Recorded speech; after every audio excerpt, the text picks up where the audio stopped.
Alors vous savez que nous, en Israël, on va lire la paracha de Korach, alors que en dehors d'Israël, vous allez lire la paracha de Shelach Lecha, on a une paracha de décalage, et donc on va essayer de, d'éclaircir une idée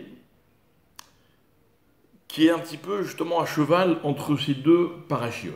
Dans la paracha de Shelach, dont nous avons d'ailleurs parlé la semaine dernière, le thème majeur de cette paracha sera donc l'histoire des Méraglim, des explorateurs, qui vont aller visiter la terre d'Israël et qui vont en revenir avec évidemment un avis très négatif. Et ils vont donc beaucoup critiquer cette terre, ils vont décourager le peuple de poursuivre leur route vers la terre d'Israël. Et malheureusement, les conséquences vont être très dures puisqu'ils vont être très très sévèrement punis. Nous, nous avons expliqué donc la semaine dernière, on a longuement parlé la semaine dernière de ce défaut dont ils ont fait preuve, à savoir le regard assez négatif, puisqu'ils viennent rapporter ce qu'ils ont vu, et malheureusement, il arrive que souvent dans la vie, le regard qu'on a sur les choses est très négatif, et donc on exprime le côté négatif des choses. Aujourd'hui, je voudrais parler d'autre chose, et donc faire un pont avec la paracha de Korach que nous allons, encore une fois, lire en Israël.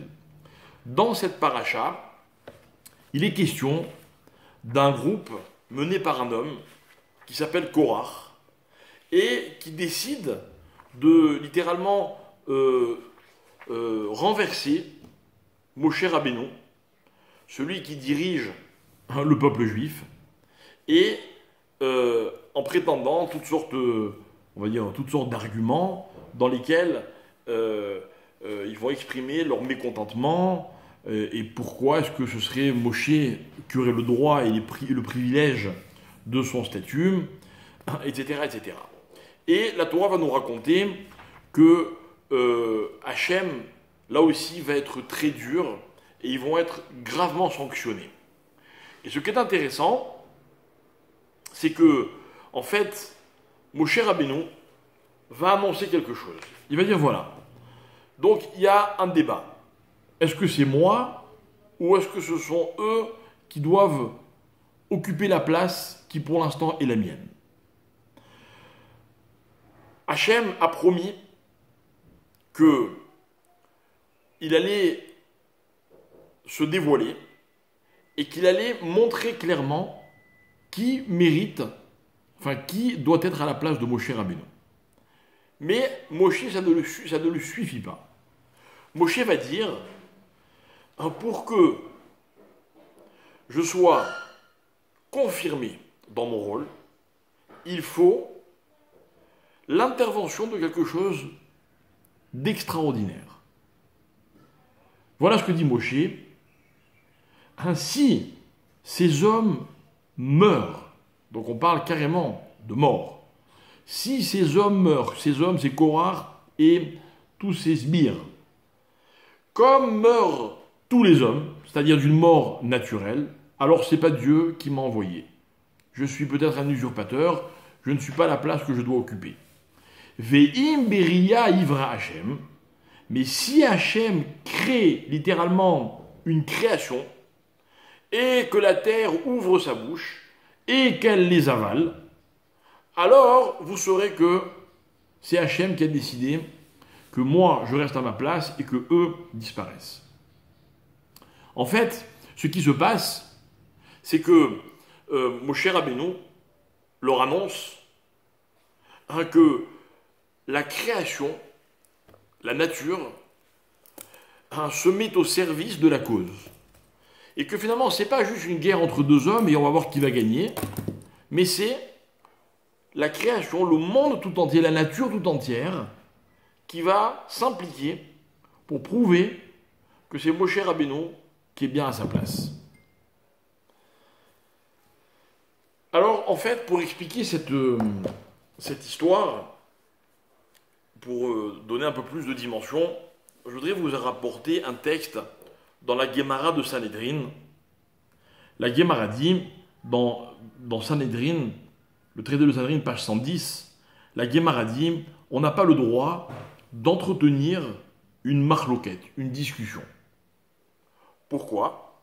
À cause de cette histoire, la Torah va donner une mitzvah, donc un commandement négatif, de ne pas ressembler à Korach. Et la Guémara dit comme ça. Elle cite un verset dans le prophète de Habakkuk. Ce verset dit la chose suivante, je vous le lis. Shemesh yareach amad zevula leor chitsecha yehalechu. Donc on a le soleil, on a la lune, qui se trouve dans un endroit qui s'appelle Zevula, ok, et qui littéralement marche, fonctionne à la lumière de, on va dire, de Dieu. La Guémara dit comme ça. Melamed, Shealou Shemesh Veyareach les Zvul. Le soleil et la lune sont montés à Zvul. Je vous explique dans un instant qu'est-ce que c'est ce Zvul. Amrou les Fanav, ils ont dit à Hachem, Ribono Shalolam, maître du monde, Im ata osedin les ben Amram netze, si tu rétablis la justice pour Moshe Rabbeinu, et donc tu expliques clairement qu'il est à sa place, netze, on sort. Il s'était réfugié, le soleil et la lune, dans un endroit qui s'appelle Zvul, et ils disent à Dieu, si tu rétablis la justice, on sort. Veimlav, l'onnetse, et sinon, on ne sortira pas, ad shezarak baem chitzim, jusqu'à ce qu'il leur envoie chitzim des flèches. Voilà pourquoi il est marqué qu'ils ont marché par la lumière des flèches de Dieu. Donc le soleil et la lune sont revenus à leur place initiale. Donc je ne sais pas si vous mesurez ce que raconte cette Guémara. Il y a ce qu'on appelle un vikouar, il y a un débat entre Korach, Moshe et une partie du peuple juif. Et voilà que le ciel et la lune prennent parti. Et ils disent à Hachem, rétablis la justice. Que Moshe Rabbeinu soit conforté, confirmé dans son statut. Et alors, on ressortira de l'endroit qui s'appelle Zvul. Zvul, vous allez voir, c'est un endroit dans lequel le soleil et la lune ne brillent pas. Sinon, on ne sort pas. Et Hachem a été obligé de les forcer à sortir. De quoi on parle? De quoi on parle? Quelle est cette folie dont nous parlons? Alors en fait, mes chers amis, l'idée que je voudrais développer en quelques phrases, c'est que dans le monde, lorsque Dieu a créé le monde, il a créé, donc, comme vous le savez, le ciel, la terre, il a créé, donc ça c'était au début, et puis voilà que dans la suite de la création du monde, la Torah nous raconte que, on est donc le 4e jour, que Hachem va créer les astres. Vayomer Elohim Yehi Meorot Birkia Shamaim. Que les astres soient dans le ciel, littéralement dans le firmament du ciel. On va expliquer. Les Avdil ben Ayom ou ben Alayla. Pour établir une séparation entre le jour et la nuit. Veayou, et ils seront, ces astres-là, les otot, des indicateurs, ou le moadim, et le rythme, les yamim veshanim, pour les jours et pour les années. Le rythme du temps, le système du temps sera fixé par ces astres-là, le soleil et la lune. Vayas Elohim et Shenea Meorot Agdolim, il a donc créé les deux astres, le grand pour le jour, le petit pour la nuit, et les étoiles, etc., etc., etc. Velim Shol, et ils vont littéralement régner, maîtriser, Bayom ou Balayla, dans le jour et dans la nuit, Ul Havdil ben Haor ou ben Hachosher, afin de séparer entre la lumière et l'obscurité. Donc, si vous m'avez bien suivi, il y a dans le ciel, dans le firmament du ciel, Birkia Shamaim, il y a des astres. Quelle est la fonction de ces astres-là? Ils sont là pour établir le rythme du temps, pour séparer la lumière de l'obscurité. Vous voyez, il n'est pas écrit qu'ils vont créer la lumière, ils vont éclairer, mais la lumière existe déjà. Mais c'est par eux qu'il y aura cette séparation. Or, la séparation, c'est quoi? La séparation, précisément, c'est le rythme. C'est que, par la séparation de la lumière et de l'obscurité, eh ben, on peut établir quand il fait jour, quand il fait nuit, et donc nous avons un rythme, et ce rythme-là nous vient grâce à l'intervention de ces astres-là. Je pense que jusqu'à présent, vous me suivez, on n'est pas encore entré dans la complexité de ce que je voudrais vous dire. Revenons maintenant sur l'idée même, selon laquelle il y a donc un ciel, et dans ce ciel, il y a des astres. Depuis le début de la création, vous allez comprendre pourquoi je fais référence au tout début de l'histoire dans quelques instants. Au début de la création, la Torah me dit que Hachem a créé le ciel et il a créé la terre. Pardon, oui, c'est ça. Et Hashamaim, ve et haaretz. Donc, a priori, il y a deux entités. Le paradoxe réside dans le fait que ces deux entités que sont le ciel et la terre sont une seule création. Nous, on va expliquer les choses de la façon suivante. En fait, vu par l'homme, ce sont deux choses. Mais on va dire dans la démarche d'Hachem, le ciel et la terre sont créés en même temps. Bereshit bara Elokim et Hashamaim ve haaretz, c'est le même verset. Au commencement, Hachem crée le ciel et la terre. Sinon, on aurait dit au commencement, Dieu a créé le ciel, et puis après, on aurait dit et il a créé la terre. Or, comme ça va être marqué par exemple pour la lumière. Mais là, non. Là, c'est dans la même création. Il y a eu 10 créations. La première, c'est le ciel et la terre. C'est-à-dire que pour Dieu, le rôle de l'un est directement lié au rôle de l'autre. Alors, je vais essayer de partager avec vous une idée qui est assez générale, mais qui ici trouve son sens. C'est quoi partager les rôles? Pourquoi créer deux entités pour un seul rôle? La réponse, c'est dans la notion suivante, c'est qu'il y a là une notion qui s'appelle la notion de hashpa'a. C'est quoi la hashpa'a? La hashpa'a, c'est en français ce qu'on appelle l'influence. Au moment de la création du ciel et de la terre, Dieu crée, Dieu installe une règle selon laquelle le monde va fonctionner. Quelle est cette règle?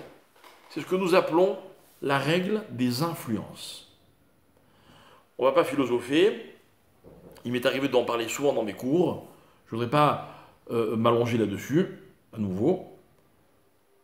Tout est une question d'influence. C'est-à-dire que dans la vie, tout fonctionne grâce à une influence. On passe notre vie soit à être influencé, soit à influencer. C'est comme ça que les choses fonctionnent. Je parle, vous m'écoutez. Mais si tout d'un coup je voyais que tous les petits carrés qui sont devant moi disparaissent et qu'il n'y a plus personne, vous savez ce que je ferais? J'arrêterais de parler. Donc même quand on est à distance, qu'on ne se voit pas, puisque vous n'osez pas allumer vos caméras de peur que... je ne sais pas quoi. Mais vous m'influencez quand même. Parce que je sais que vous êtes là. Je sais que vous m'écoutez. Peut-être que ce cours, d'autres l'écouteront plus tard. Donc quand je parle, je prends ça en compte aussi. Donc je suis influencé par ceux qui m'écoutent. D'abord, c'est grâce à eux que je parle. Et puis, je fais attention à ce que je vais dire. Et puis, très sincèrement, si j'étais tout seul, je parlerais différemment. On n'est jamais le même quand on est avec les autres. Et puis. Et puis toute la vie est une question d'influence. Et puis on s'influence mutuellement sans arrêt. Je voudrais expliquer cette notion d'influence. il y a un texte bien connu qui nous dit la chose suivante. Qui nous dit que la Gemara parle dans ce texte-là de ce qu'on appelle le mazal, c'est-à-dire justement le mazal, c'est l'influence des choses. Ok. La Gemara nous explique qu'il n'y a pas le moindre brin d'herbe dans le monde qui ne soit pas influencé par un ange, par un malach. Alors, laissez-moi retrouver juste la formulation. C'est-à-dire qu'en fait, voilà, le texte dit comme ça. En lecha, kol esev ve esev, she'en lo mazal barakia.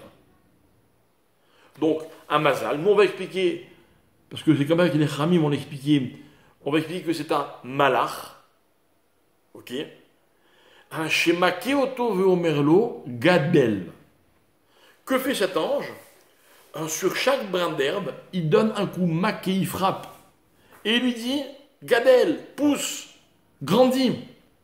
Donc, c'est valable pour les brins d'herbe, mais c'est un calvachomer. La Gemara dit, tu n'as même pas un brin d'herbe. C'est-à-dire que les arbres, à plus forte raison, et moi je vais plus loin, à plus forte raison, les hommes. On a tous un petit ange qui nous dit, allez, grandis. Mais pourquoi le texte emploie l'expression de frapper? Gadel.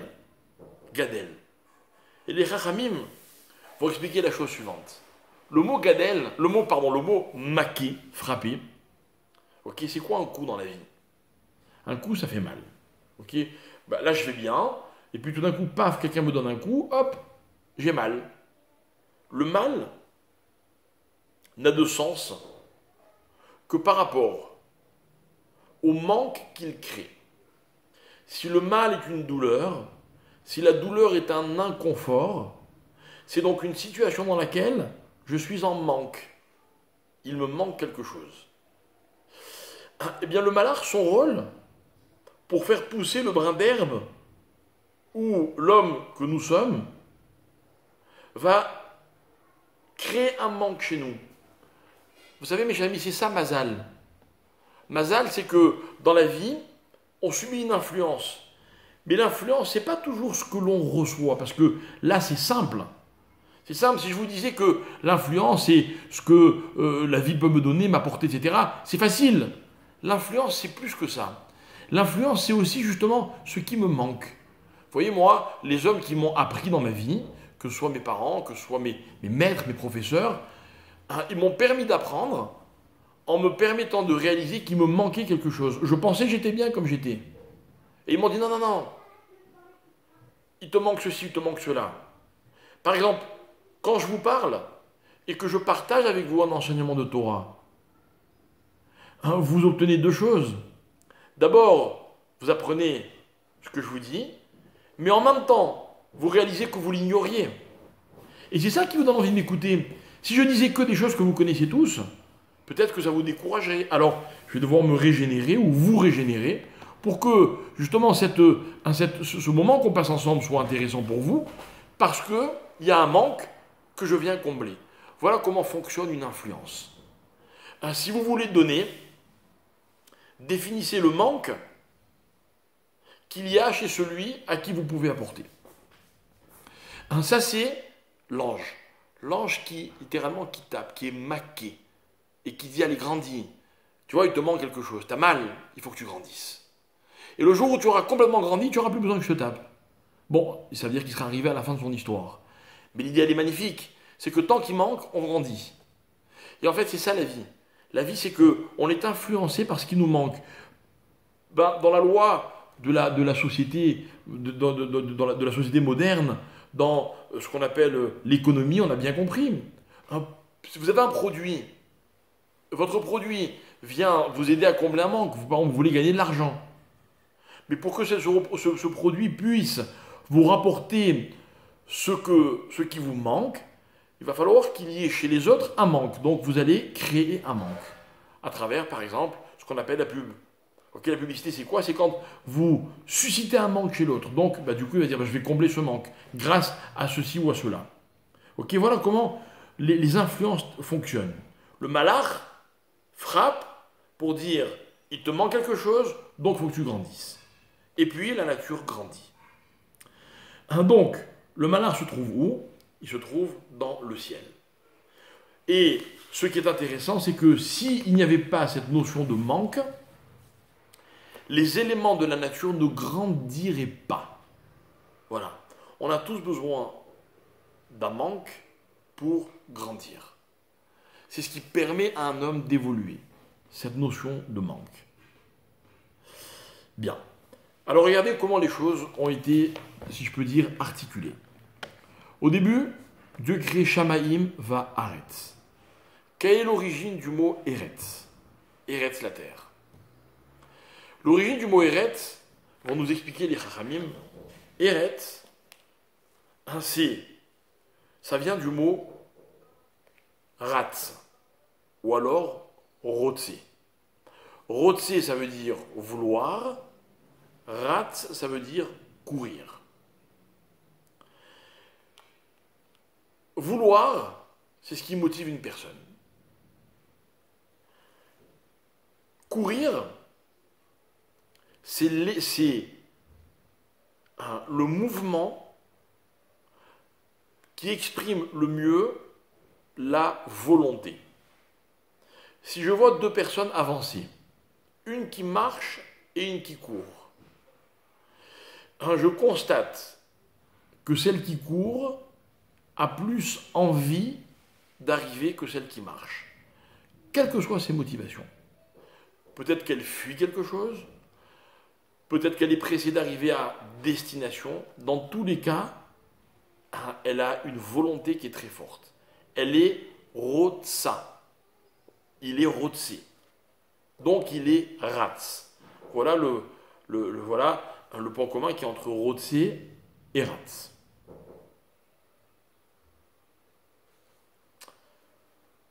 Donc Dieu crée la terre.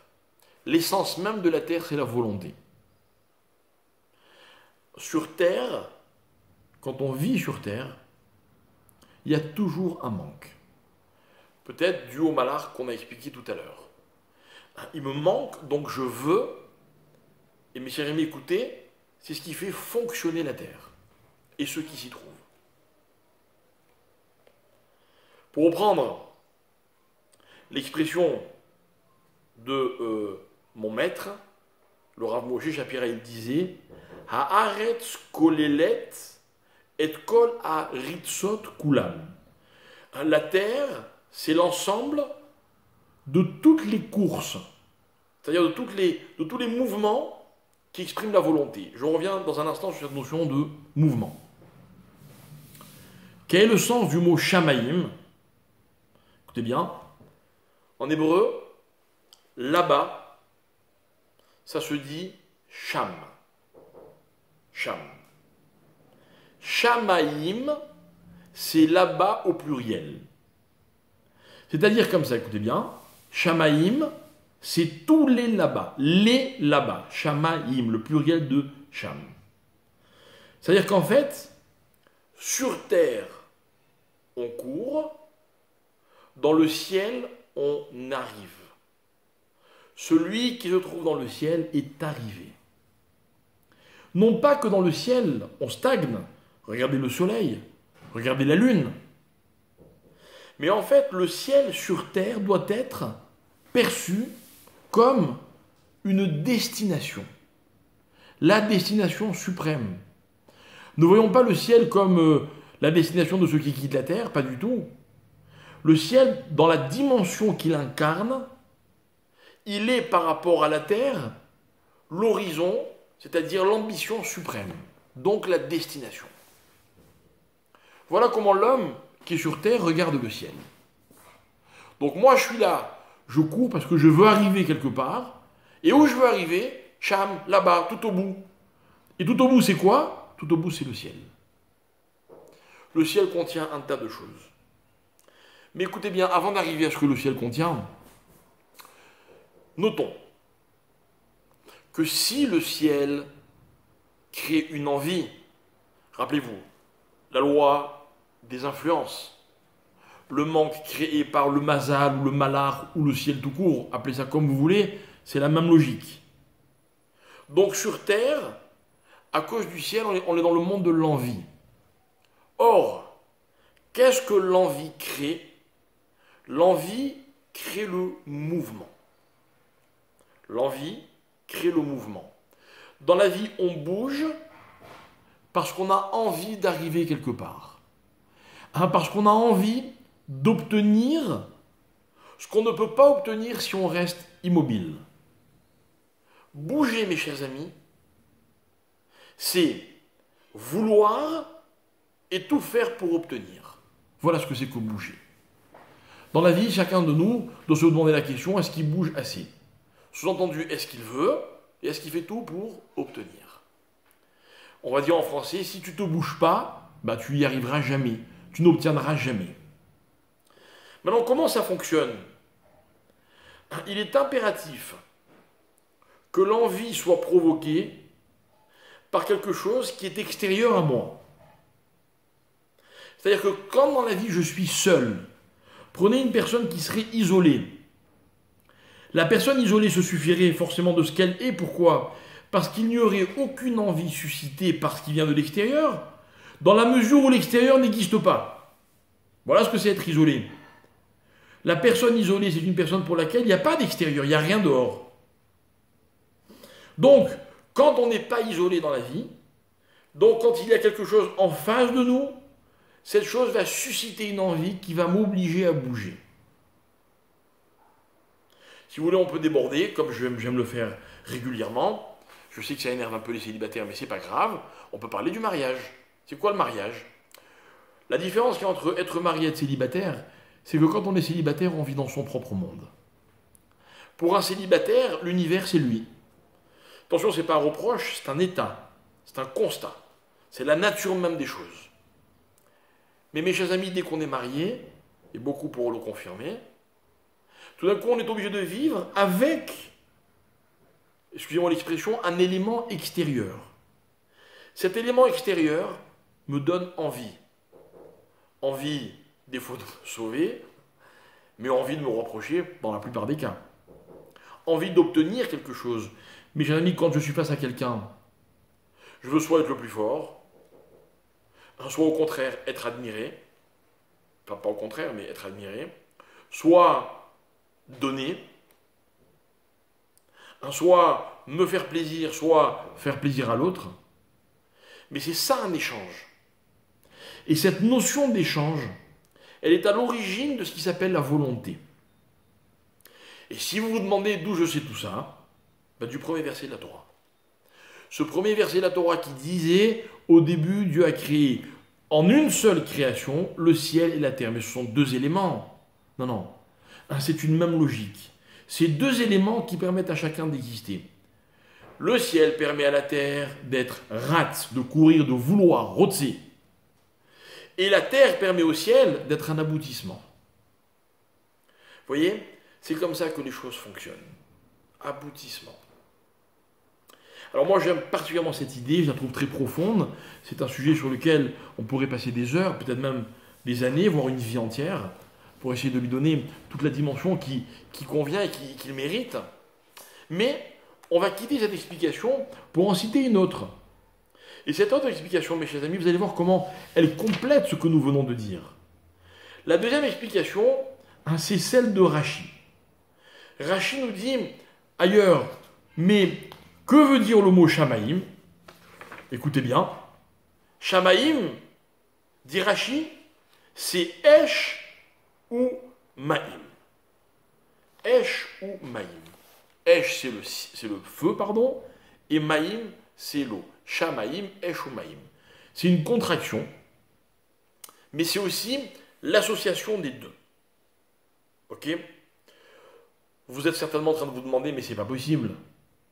On ne peut pas parler d'une création matérielle, terrestre, naturelle, dans laquelle il y aurait la cohabitation du feu et de l'eau. Ça ne marche pas ensemble. Soit le feu, soit l'eau éteint le feu, soit le feu assèche l'eau. Mais c'est ou l'un ou l'autre qui va gagner. Alors écoutez bien, mes chers amis, j'ai une excellente nouvelle. C'est possible dans le ciel. Ok? Et on est admiratif, et on le dit tous les jours. Et je vais vous rappeler quand vous le dites dans la prière. Vous le dites en récitant cette phrase magnifique dans laquelle il est écrit « Osé Shalom Bimrumav ». Marom, c'est le ciel. Bimrumav, dans son ciel, dans ses cieux. Que fait Dieu? Osé Shalom Bimrumav. Il fait la paix dans les cieux.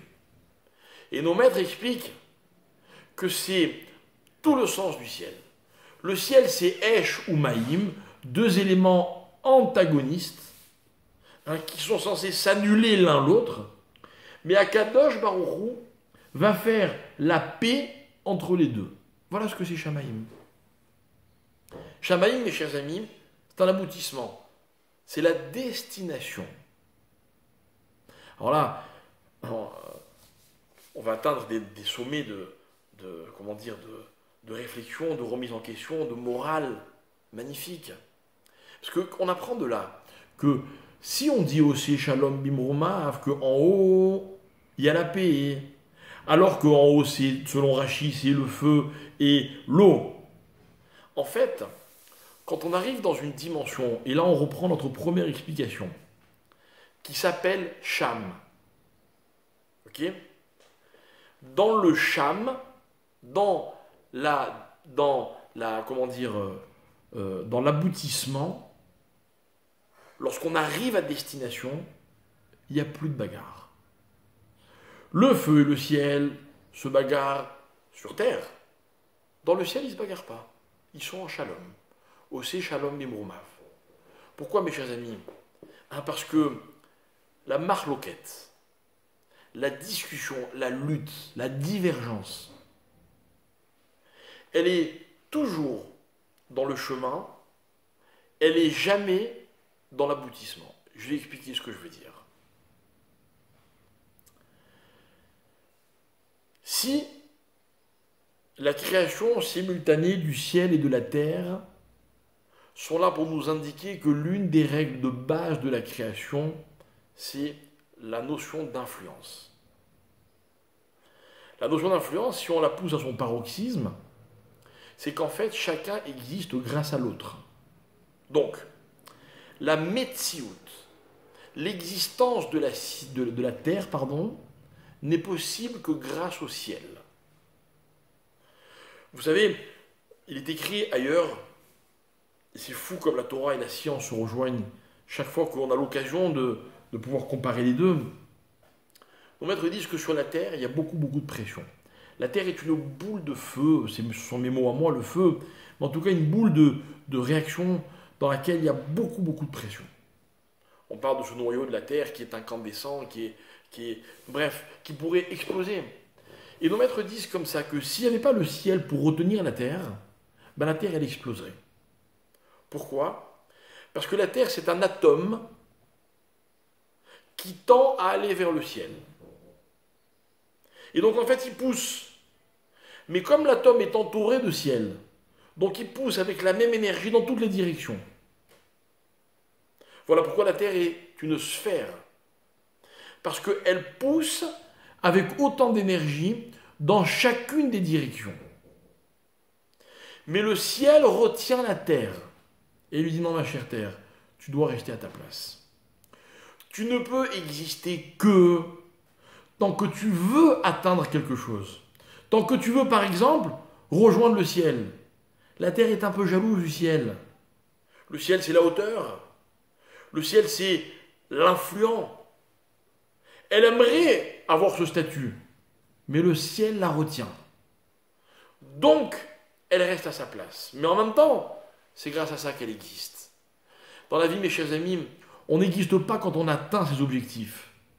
On existe tant qu'on fait tout pour les atteindre.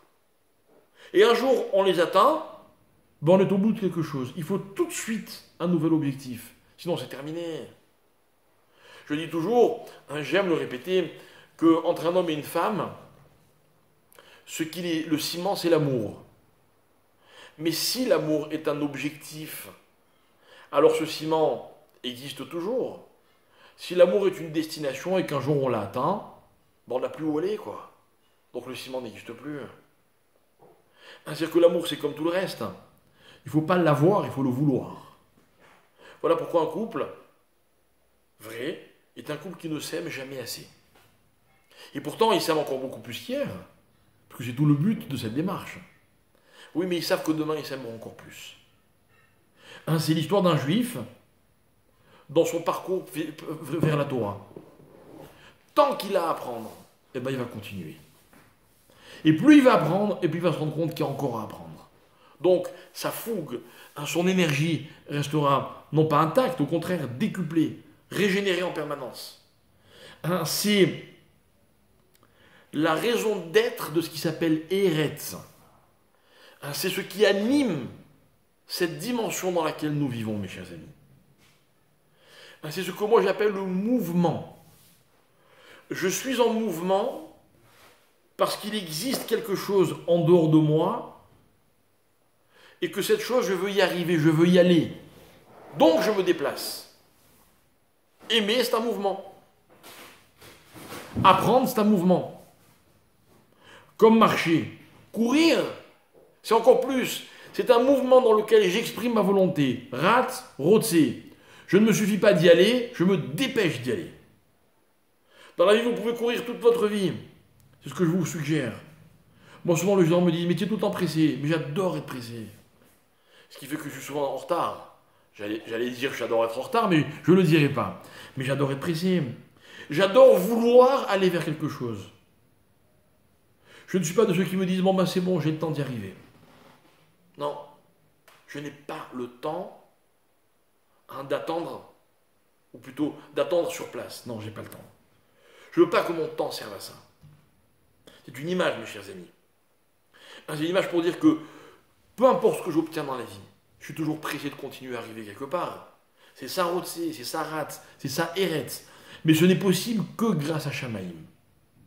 Et ce que je voulais vous dire aussi, c'est que, en fait, ce qui existe dans la vie comme désaccord, eh ben c'est justement, précisément, dans le parcours.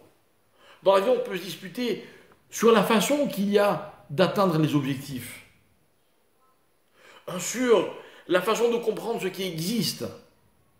On ne peut pas se disputer sur ce qui existe. Nos maîtres disent, la machloquette, elle n'est pas sur la metsiout. Ce qui existe, existe. Là, je suis devant vous, je vous parle. Enfin, vous m'écoutez maintenant ou plus tard, je ne sais pas. Mais c'est un fait. Maintenant, vous êtes d'accord, vous n'êtes pas d'accord. Ok, on peut discuter. Je vous parle de Torah, on est d'abord d'accord que Dieu existe. On est d'abord d'accord que la Torah existe, puis on en discute. Dans toutes les disputes qui méritent ce nom, parce que dans la dispute, il y a aussi une certaine valeur. Celles qui méritent ce nom ne sont pas des disputes sur l'existence, sur le fond des choses, sur la définition existentielle de la chose, mais sur la façon d'y parvenir, d'y arriver, de l'atteindre. Non pas sur le sham, mais sur le derer. Non pas sur la finalité, sur l'aboutissement, mais sur la façon d'y arriver. Voilà ce que c'est Eretz, Ratz. Je suis en chemin.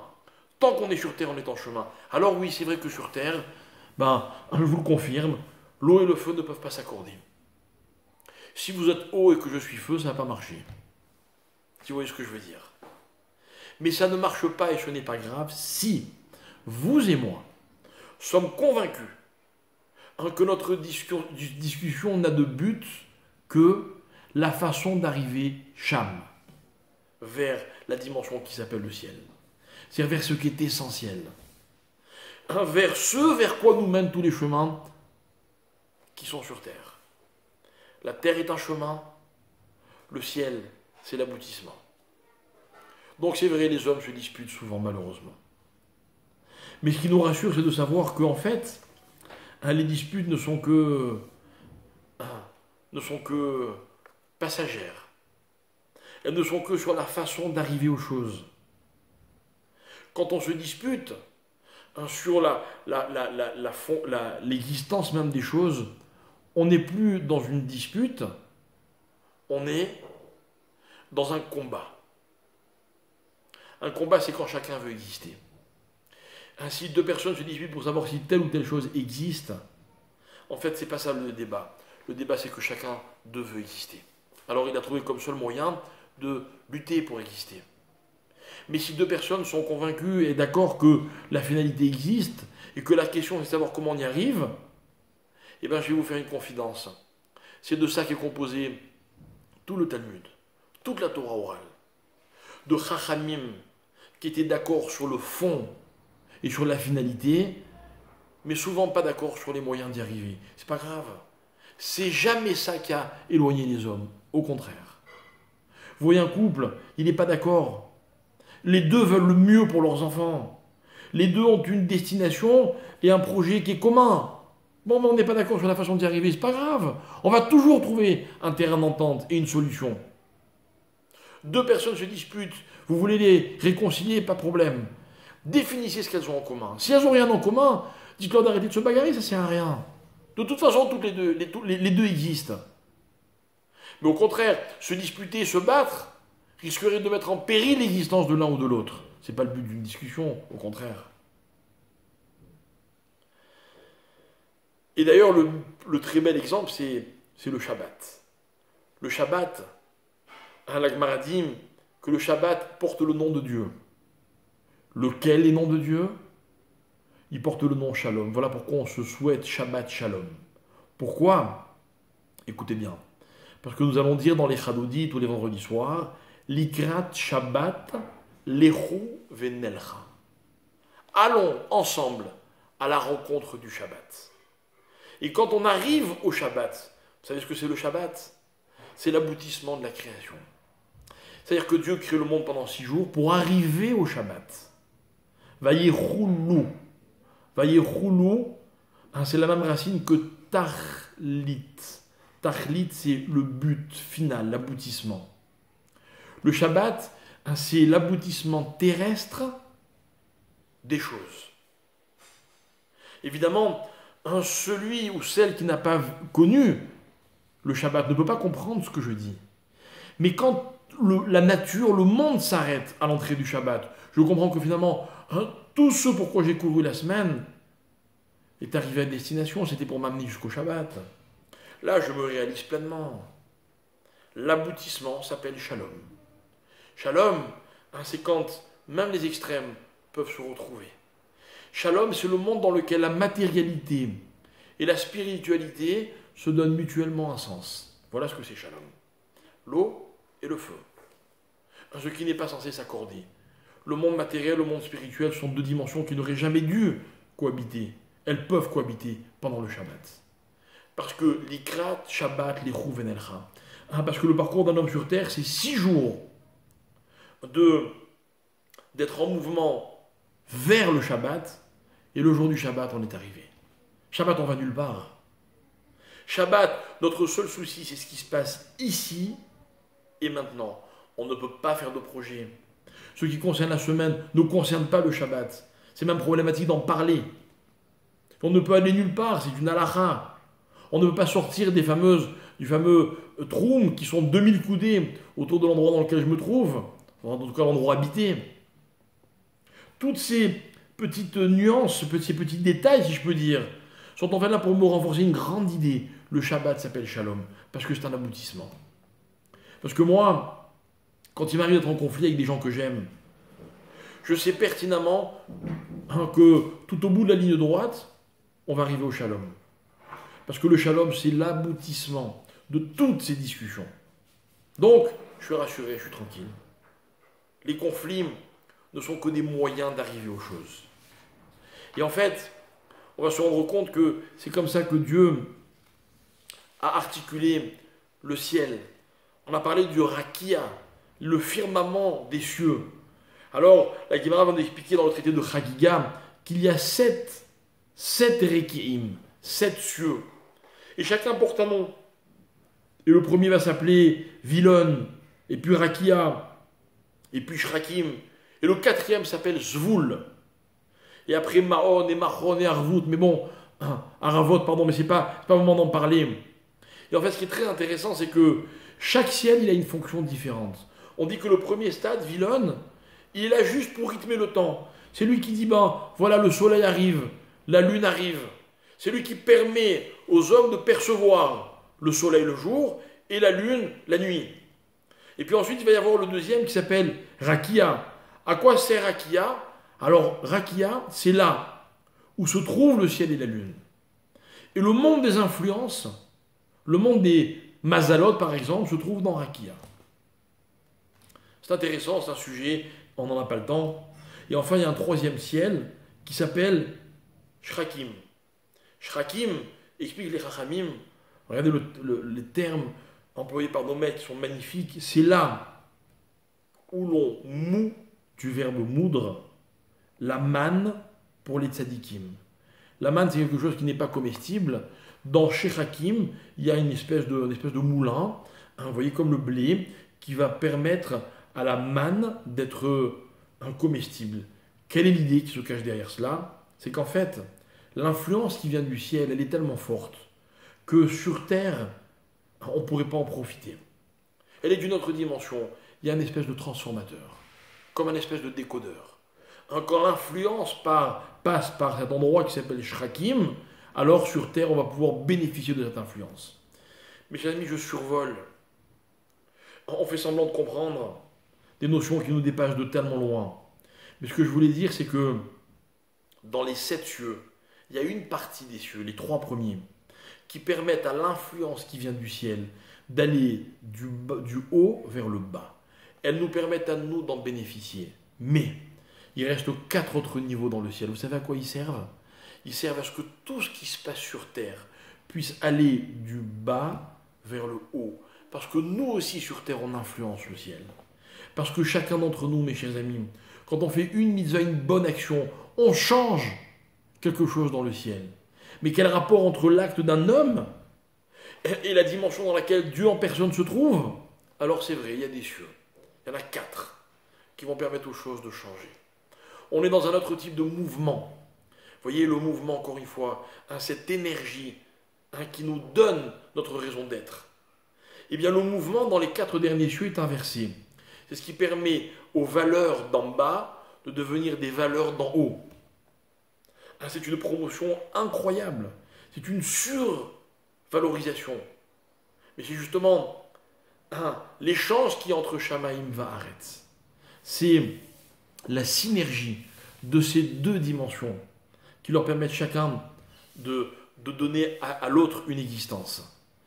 Alors, on a raconté tout à l'heure que lorsque Korach et Moshe se sont bagarrés, enfin plutôt que Korach s'est disputé avec Moshe Rabbeinu, la lune et le ciel se sont retirés dans ce ciel qui s'appelle Zvoul, qui est le 4e, qui est le premier de ceux par lequel passent les énergies d'en bas qui montent vers le haut. Et ils ont dit, on reste là, si tu ne rétablis pas la justice. C'est-à-dire comme ça, malheureusement, lorsque sur Terre il y a des bagarres, il y a des disputes, il y a des différends, il y a des éloignements. Par exemple, l'histoire des Meraglim que vous allez lire, vous, en France, dans la Paracha, de ces hommes qui, au lieu de se rapprocher d'Israël, s'en éloignent. De ceux qui, au lieu de voir le bien qu'il y avait dans la terre d'Israël, dans la promesse d'Hachem, ils voient le mal. Ils s'éloignent. Aussi, Dieu préserve, ils vont influencer le ciel. Alors la lune et le soleil disent, mais non, on ne veut pas rentrer dans cette histoire, on n'a rien à voir avec ça, nous. Nous, notre but, au contraire, c'est de faire profiter les hommes, la terre, de ce qui se trouve dans le ciel. Mes chers amis, chaque fois que vous levez les yeux et que vous verrez la lune ou le ciel, qui sont des créatures exceptionnelles, incroyables, magnifiques, dites-vous qu'en fait, elles ne sont que le reflet de ce qui se trouve dans le ciel et dont nous pouvons bénéficier. Grâce au soleil, on voit, on a chaud, on se sent bien. Vous voyez, mes chers amis, c'est une goutte de ce que le ciel contient. Mais une goutte qui est passée par plusieurs filtres pour que moi je puisse en bénéficier. Voilà à quoi ça sert. Et puis vient la nuit et la lune, et je me repose. Et j'ai l'impression que le monde s'arrête, et je me retrouve avec moi-même. La nuit, pardon. Tous les bénéfices de la nuit. Et je me rends compte que là-haut, il y a encore tellement de trésors qui vont dans cette direction, dans cet esprit, et j'en bénéficie grâce à la lune. Donc ça veut dire que quelque part, tout ce qui se passe sur Terre, c'est grâce soit à la lune, soit au soleil. Oui. Mais ça, c'est quand les dualités, même celles qui existaient entre la lune et le soleil, vont dans un sens, à savoir celui de s'influencer mutuellement. Si vous et moi on n'est pas d'accord, c'est pas grave. Dans la mesure où chacun veut apporter à l'autre.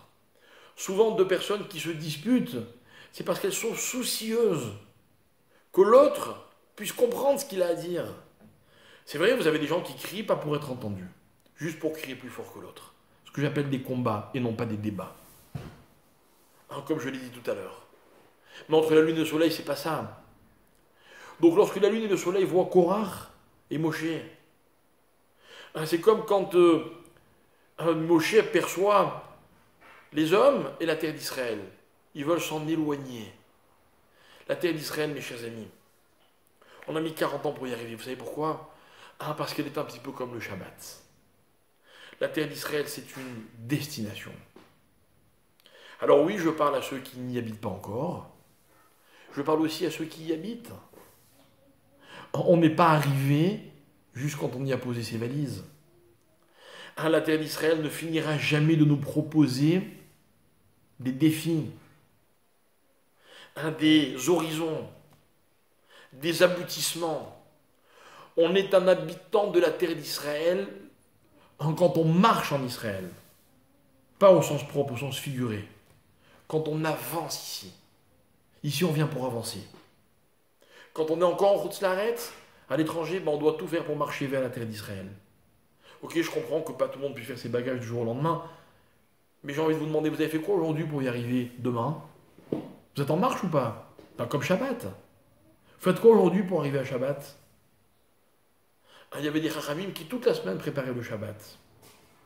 On raconte dans une magnifique discussion qui opposait Hillel et Shammai, qui, comme on le disait dans d'autres cours, sont l'incarnation de la bonne discussion.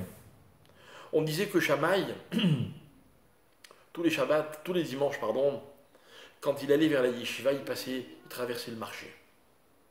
Et en traversant le marché, quand il trouvait un beau fruit, il l'achetait. Et il disait, je le garde pour Shabbat prochain. Il commençait à préparer son Shabbat depuis le dimanche. Et le lundi, ce qui se passait, c'est qu'il en trouvait un encore plus beau. Et donc il mangeait celui du dimanche et il gardait celui du lundi pour Shabbat. Et ainsi, mardi, mercredi, le vendredi, il trouvait toujours le plus beau fruit de la semaine. C'est-à-dire que pour Shammai, toute la semaine était tournée vers le Shabbat. Et la Gemara dit, mais il agissait un peu différemment.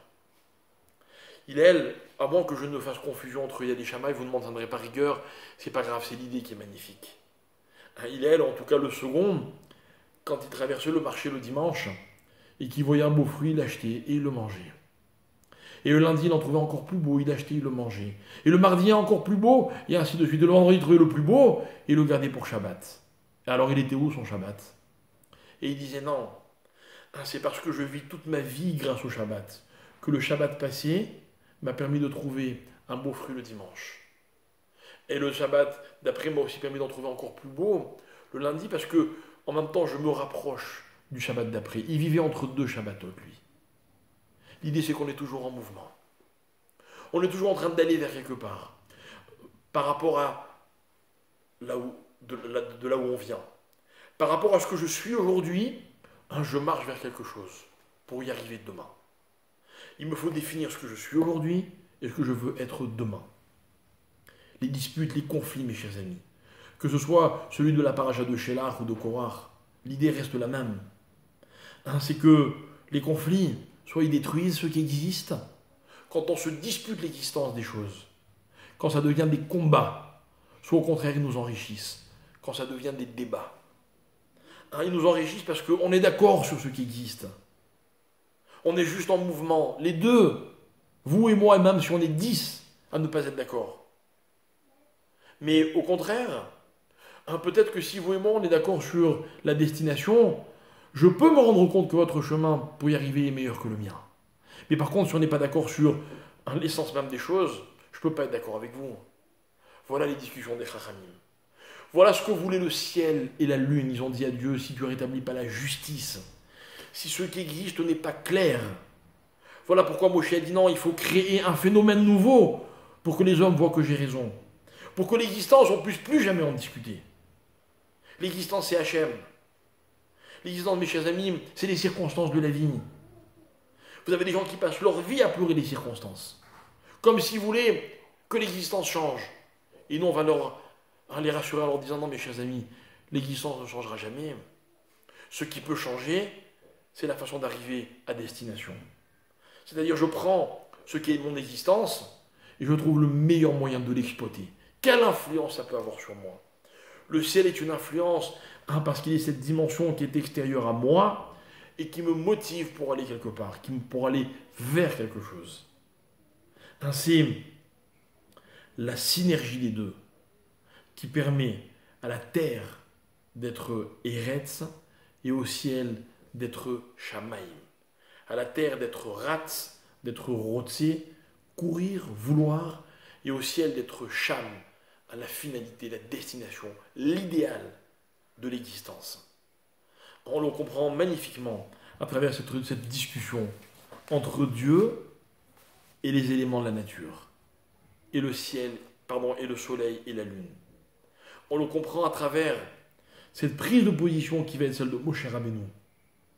Je n'existerai que si Dieu change la nature, que s'il impose aux hommes la nature, que les hommes puissent réaliser maintenant tout de suite que c'est Dieu qui décide des circonstances, de l'existence des choses.